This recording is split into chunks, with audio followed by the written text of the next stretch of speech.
L'Église, c'est d'abord une communauté. C'est pas une institution, l'Église, c'est le rassemblement des fidèles.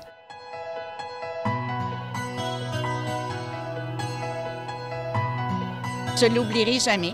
J'ai travaillé en pastoral à un moment donné, j'ai eu à le côtoyer et pour moi, c'était une belle rencontre par rapport à tout ce qu'il a fait pour les pauvres, pour les miséreux, puis c'était un Jésus marchant sur cette terre.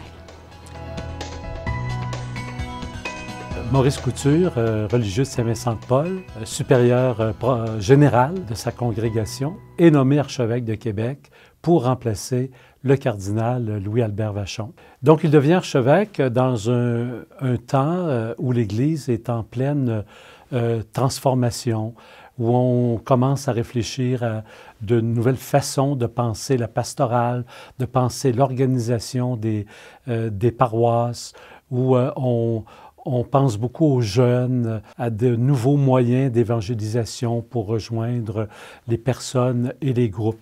Il arrive à ce moment-là de la vie de notre Église. Actuellement, on passe par une mutation importante. Mais comme j'entendais il n'y a pas tellement longtemps à la télévision, dans la bouche d'un Français, qui disait « Ben oui, notre Église est en crise ». Mais l'Église en a eu au moins une dizaine comme ça dans son histoire, parfois des plus profondes que celles qu'elle vit actuellement. Une crise, à partir du terme même, ça ne veut pas dire qu'elle est menacée. Ça veut dire qu'elle passe par une période où elle est obligée de regarder ce qu'elle fait. Ça vient d'un mot grec, krino, qui veut dire juger. C'est ça une crise. C'est qu'on est obligé de regarder qu'est-ce qui se passe puis de dire qu'est-ce qu'on fait.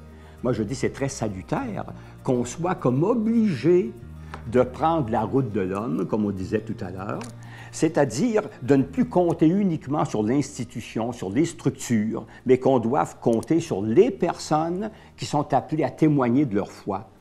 Il est un homme simple, il est un homme transparent, c'est un homme qui est très sensible à la cause de la pauvreté, très proche des gens pauvres, très sensible à toutes les problématiques de travail, de revenu minimum, les problèmes des enfants, des milieux populaires, des milieux pauvres. Il va être cofondateur du Noël des enfants.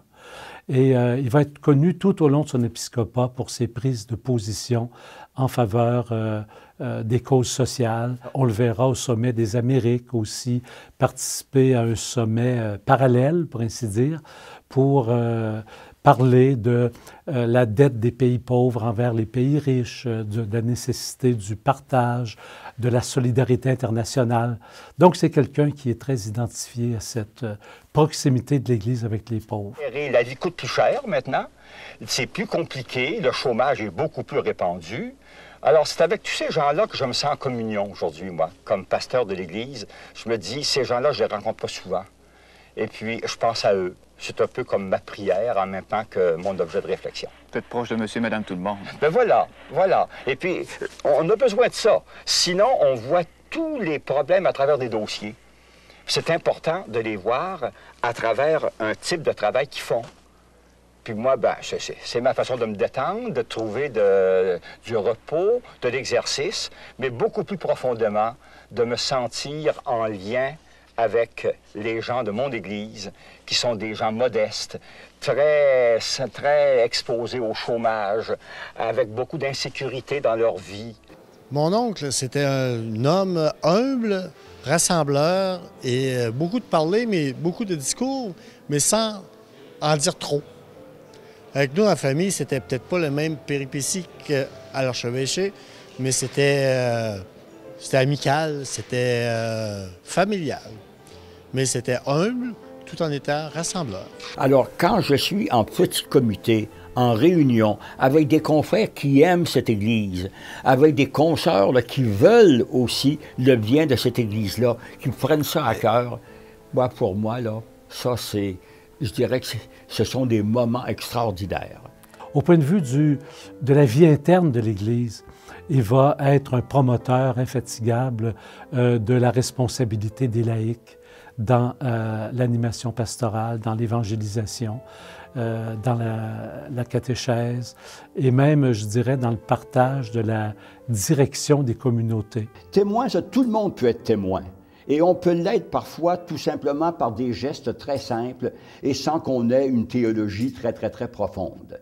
Et ça, c'est la responsabilité de quiconque est chrétien.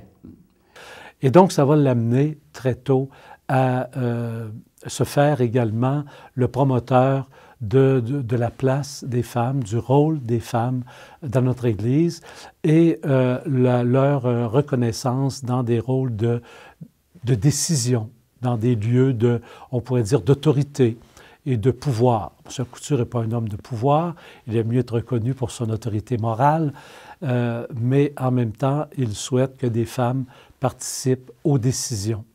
Et donc, c'était des sujets sur lesquels il était très, très ouvert. Et c'est un homme transparent, comme je le disais. Alors, il partageait facilement ses réflexions. Un homme très cultivé, un homme de parole, dans tous les sens du mot. Il partageait facilement ses réflexions, mais qui étaient toujours de véritables réflexions, bien appuyées sur la pensée de l'Église, sur la tradition, sur le magistère et sur la connaissance de la parole de Dieu et également sur la réflexion des théologiens avec qui il aimait discuter également, qu'il aimait consulter. On vit dans un monde qui est très laïcisé. On est actuellement dans une période de laïcisme aigu, je dirais. Et quand je dis laïcisme, c'est que je fais une distinction avec la laïcité.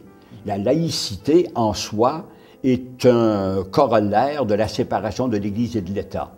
Et en soi, c'est tout à fait acceptable. Et je dirais même que c'est plus avantageux pour l'Église de ne pas être une religion d'État, parce que si tu es religion d'État, tu n'as pas toute l'autonomie puis toute la liberté que tu veux avoir, et c'est normal que l'État raisonne de la même façon.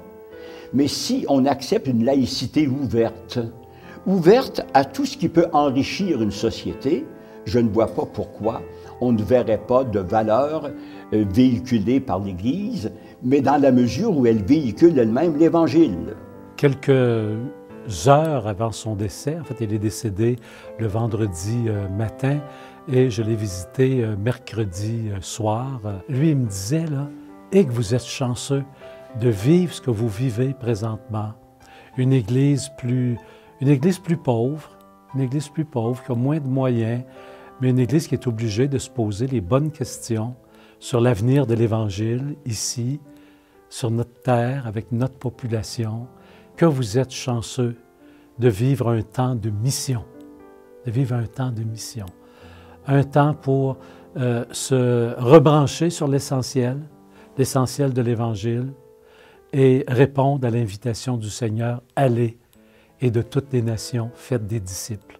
C'est ce que j'ai entendu ce soir-là. Ce sont, pour moi, les dernières paroles que j'ai entendues de sa part. Ce que je trouve frappant chez lui, c'est cette humilité, cette simplicité, cette presque bonhomie.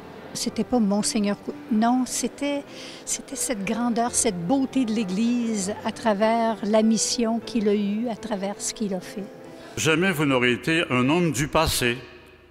Vous saviez toujours nous relancer en avant. Oui, dans la nécessaire fidélité à l'héritage, mais toujours ouvert à de nouveaux possibles, à faire se lever des aurores nouvelles. Monseigneur Couture, d'abord, c'est lui qui m'a ordonné prêtre il y a de cela 23 ans. Puis je me faisais la réflexion aujourd'hui, c'est le plus beau cadeau que j'ai jamais reçu de ma vie. Puis surtout venant de lui, c'était une figure bienveillante toujours pour tout le diocèse, puis en particulier aussi pour ses prêtres. Et puis on sentait qu'il nous donnait cette espèce de vitalité qu'il avait. On avait le goût de lui ressembler, on avait le goût d'aller sur les mêmes chemins que lui. Hier, en l'église de Saint-Angèle de Saint-Malo, et ce matin, en notre basilique cathédrale, nous avons entendu des centaines et des centaines de personnes qui sont venues témoigner, des personnes qu'il a rencontrées au cours de sa vie. Un fil conducteur reliait, il me semble, tous ces témoignages. comme une trame de fond. La proximité, le respect de toute personne, la solidarité et le partage. On ne se souvient certes pas de tout ce qu'il nous a dit, mais jamais nous n'oublierons les gestes qu'il a posés à notre égard. Une visite, un appel, une carte de souhait de Noël, un accueil chaleureux, une écoute active, un bon conseil, une visite à une personne malade, un panier de fraises fraîches livré à domicile, des fraises qu'il avait bien sûr lui-même cueillies dans la journée. Presque toutes les religieuses ont dit qu'ils avaient reçu des fraises de Monseigneur. L'Église du Québec a vu vivre et servir un grand pasteur, un homme d'exception. Il a été un grand témoin de la vie, un défenseur des personnes les plus vulnérables au cœur de la société québécoise. Tout cela a été possible parce qu'il a su être docile et disponible à l'œuvre de l'Esprit Saint en lui.